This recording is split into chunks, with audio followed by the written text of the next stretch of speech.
Hello दोस्तों, आज की क्लास में आप सबका स्वागत है। और आज हम लोग पढ़ने वाले हैं प्रकाश का परावर्तन तथा अपवर्तन। यानी आज की वीडियो में पढ़ेंगे प्रकाश का परावर्तन तथा अपवर्तन। यह क्लास 10 भौतिक विज्ञान लेसन फर्स्ट है। तो आज से हम क्लास 10 भौतिक विज्ञान का पहला लेसन यानी एक एक करके सभी लेसन को खत्म करेंगे। तो आज पढ़ेंगे प्रकाश का परावर्तन तथा अपवर्तन। आज के वीडियो में पढ़ने वाले हैं प्रकाश, प्रदीप्त वस्तुएं, अदीप्त वस्तुएं, प्रकाश के गुण, प्रकाश की किरण। तो चलिए वीडियो को स्टार्ट करते हैं। सबसे पहले देखेंगे प्रकाश, यानी प्रकाश को इंग्लिश में क्या कहते हैं? लाइट। प्रकाश कहते किसको हैं? प्रकाश एक प्रकार की ऊर्जा है। प्रकाश एक प्रकार की ऊर्जा है जो हमारी आँखों में संवेदना उत्पन्न करती है, जिसके कारण हमें वस्तु दिखाई देती है। यानी अगर कहीं प्रकाश ना हो तो हमें वस्तु दिखाई नहीं देगी। जैसे एक कमरे में लाइट ना हो तो वहाँ रखी वस्तुएं हमको दिखाई नहीं देंगी। कब तक नहीं दिखाई देंगी? जब तक कि वहाँ प्रकाश नहीं जाएगा। तो परावर्तन के आधार पर वस्तु दो प्रकार की होती हैं। परावर्तन के आधार पर वस्तु दो प्रकार की होती है। तो चलिए इन दोनों प्रकार को देखते हैं। नंबर एक, प्रदीप्त वस्तुएं। इसको इंग्लिश में कहते हैं लुमिनस बॉडीज। प्रदीप्त वस्तुएं यानी लुमिनस बॉडीज वे वस्तुएं जो स्वतः प्रकाश उत्पन्न करती हैं। स्वतः का मतलब स्वयं प्रकाश उत्पन्न करें, उसको कहते हैं लुमिनस बॉडीज यानी प्रदीप्त वस्तुएं। वे वस्तुएं जो स्वतः प्रकाश उत्पन्न करती हैं प्रदीप्त वस्तुएं कहलाती हैं। एग्जाम्पल में क्या लें? जैसे मान लीजिए सूर्य। सूर्य क्या है? सूर्य के पास अपना खुद का प्रकाश है। बिजली यानी बल्ब, बल्ब के पास भी अपना प्रकाश होता है। मोमबत्ती, मोमबत्ती के पास भी अपना प्रकाश होता है। तो ये सब क्या है? ये सब प्रदीप्त वस्तुएं हैं। तो चलिए अगला देखते हैं, अदीप्त वस्तु। नंबर 2 क्या है? अदीप्त वस्तु। इसको इंग्लिश में कहते हैं non luminous bodies. Non luminous bodies यानी वे वस्तुएं जो स्वतः प्रकाश उत्पन्न नहीं करती हैं, लेकिन प्रदीप्त वस्तु के प्रकाशित होने पर दिखाई देती हैं। यानी वे वस्तुएं जो स्वतः यानी स्वयं प्रकाश उत्पन्न नहीं करें, लेकिन जब प्रदीप्त वस्तुएं की प्रकाश उस वस्तु पर पड़े तो वह वस्तु हमको दिखाई दे, इसको क्या कहेंगे? अदीप्त वस्तु। जैसे वे वस्तुएं जो स्वतः प्रकाश उत्पन्न नहीं करती हैं, लेकिन प्रदीप्त वस्तु के प्रकाशित होने पर दिखाई देती हैं, अदीप्त वस्तु कहलाती हैं। एग्जाम्पल में चंद्रमा। चंद्रमा के पास अपना खुद का प्रकाश नहीं है, लेकिन जब सूर्य का प्रकाश चंद्रमा पर पड़ता है तो चंद्रमा हमें दिखाई देती है। और एक कुर्सी हो गया। कुर्सी, इसके पास अपना प्रकाश नहीं होता है, लेकिन इस पर जब किसी भी प्रकार का प्रकाश उस पर पड़ता है तो वह कुर्सी हमको दिखाई देने लगती है। मेज हो गया। मेज भी इसी तरह से है। इसके पास अपना प्रकाश नहीं होता है, लेकिन जब इस पर कोई प्रकाश डाला जाता है तो वह वस्तु हमको दिखाई देने लगती है। ये सब क्या हो गया? अदीप्त वस्तु। अच्छा, सभी के पास अपना खुद का कोई ना कोई गुण होता है, तो इसी तरह से प्रकाश है, प्रकाश के पास भी अपना कुछ ना कुछ गुण रहेगा। तो चलिए इन गुण, उनके गुण के बारे में देखते हैं। यानी प्रकाश के गुण। प्रकाश के गुण तो नंबर 1, निर्वात में प्रकाश की चाल 3 गुणे 10⁸ मीटर प्रति सेकंड होती है। मीटर प्रति सेकंड का मतलब यानी 1 मीटर में 1 सेकंड में कितना मीटर चल रही है। नंबर 2, प्रकाश सरल रेखा में गति करता है। प्रकाश किस रेखा में गति करता है? प्रकाश सरल रेखा में गति करता है। यहाँ से क्वेश्चन आता है बहुविकल्पी में, निर्वात में प्रकाश की चाल क्या होती है? फिर पूछ लेगा प्रकाश किस रेखा में गति करता है। तो ये दोनों तो एकदम मोस्ट इम्पॉर्टेंट है, इसको याद करके रखिएगा। नंबर 3 देखते हैं, प्रकाश अपारदर्शी माध्यम से नहीं गुजर पाता। नंबर 4, चमकदार सतह से प्रकाश का परावर्तन होता है। नंबर 5, प्रकाश विद्युत चुंबकीय विकिरणों के रूप में चलता है। तो चलिए, निर्वात का मतलब जहाँ खाली स्थान हो, कुछ भी ना हो, वहाँ प्रकाश 3 × 10⁸ मीटर प्रति सेकंड यानी 1 सेकंड में 3 × 10⁸ मीटर चलता है। यानी 1 सेकंड में 3 × 10⁸ मीटर चलता है। नंबर 2, प्रकाश सरल रेखा में गति करता है।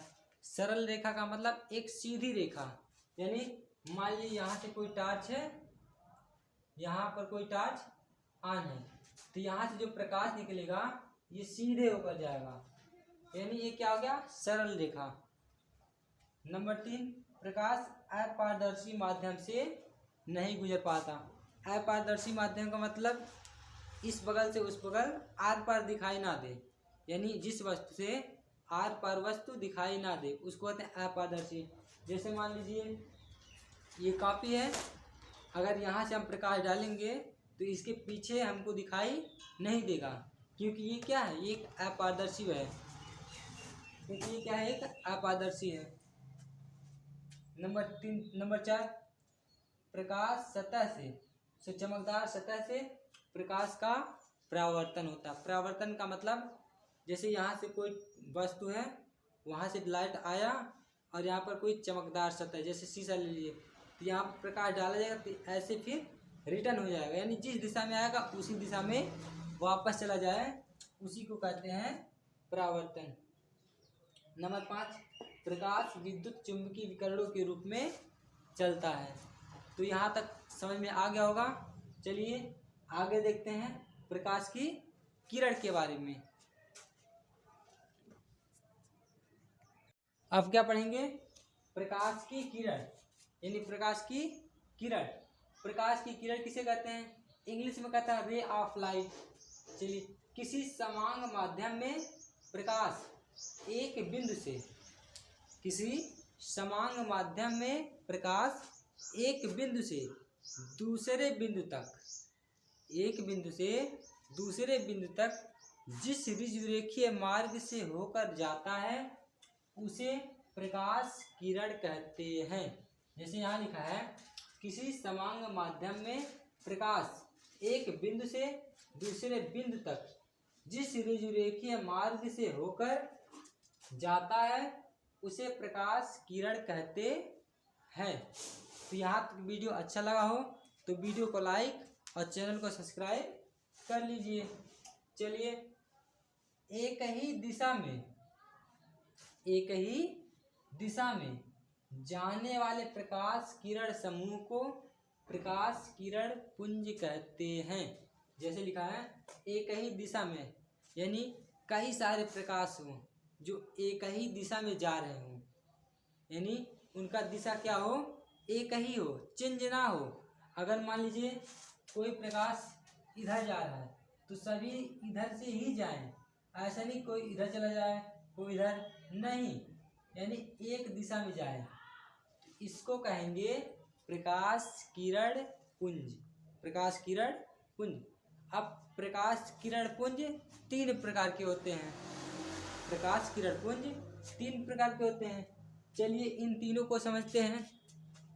मान लीजिए कोई एक बिंदु है, कोई एक क्या है, बिंदु है, यानी इसी बिंदु पर जब कई सारे प्रकाश किरण, यानी एक ही बिंदु पर जब कई सारे प्रकाश किरण आकर आपस में मिलेंगे, आपस में क्या करेंगे, मिलेंगे, तो वहाँ हमारा होगा अभिसारी प्रकाश किरण पुंज। यानी एक ही बिंदु पर जब कई सारे प्रकाश किरण आपस में आकर मिलेंगे तो वहाँ होगा अभिसारी प्रकाश किरण पुंज। इसको परिभाषा लिखेंगे, यदि आपतित किरण की सभी किरणें, आपतित का मतलब आने वाली, यदि आपतित किरण की सभी किरणें एक बिंदु पर मिलती हों तो उसे अभिसारी प्रकाश किरण पुंज कहते हैं। चलिए आगे देखते हैं। मान लीजिए कोई एक बिंदु है, कोई एक क्या है, बिंदु है। और सभी प्रकाश किरण एक ही बिंदु से जाती हुई प्रतीत हो, यानी एक बिंदु है, इसी बिंदु से सभी किरणें जाती हुई प्रतीत हो, यानी चल जाएं। इसमें आ रही थी लेकिन इसमें क्या है, जाएंगी। तो यानी एक ही बिंदु से जब जाएंगी तो उसको कहेंगे अपसारी प्रकाश किरण पुंज। यानी एक ही बिंदु से जब कई सारी किरणें निकलेंगी एक ही दिशा में तो उसको कहेंगे अपसारी प्रकाश किरण पुंज। परिभाषा देखेंगे, यदि प्रकाश की सभी किरणें एक ही बिंदु से जाती हुई प्रतीत हो तो उसे अपसारी प्रकाश किरण पुंज कहते हैं। चलिए यहाँ तक समझ में आ गया होगा। वीडियो को लाइक कर दीजिए, वीडियो को लाइक करने से हमें और मोटिवेशन मिलता है, यानी जिससे हम और भी वीडियो बना दें। नंबर 3 समांतर प्रकाश किरण पुंज, यानी करा एक ही बिंदु से एक ही दिशा में कई सारे किरण जाएं, यानी एक ही डायरेक्शन में किरण कई सारे जाएं लेकिन वो आपस में कभी टकराए ना ही क्रॉस करें, तो उसको हम लोग कहेंगे समांतर। क्या कहेंगे, समांतर। यहाँ देख सकते हैं कई सारी किरणें जा रही हैं लेकिन वो आपस में टकरा नहीं रही हैं, तो इसको कहेंगे समांतर प्रकाश किरण पुंज। परिभाषा देखते हैं, यदि प्रकाश की सभी किरणें आपस में कभी न मिलती हो और सदैव एक दूसरे के समांतर रहती हो, सदैव का मतलब हमेशा एक दूसरे के समांतर यानी एक समान रहे, समांतर किरण पुंज कहलाती हैं। तो आई होप वीडियो अच्छा लगा होगा, तो वीडियो को लाइक और साथ में चैनल को सब्सक्राइब जरूर करिएगा, क्योंकि इस चैनल के माध्यम से हम हाई स्कूल के सभी सब्जेक्ट को एकदम बेसिक से स्टार्ट करेंगे।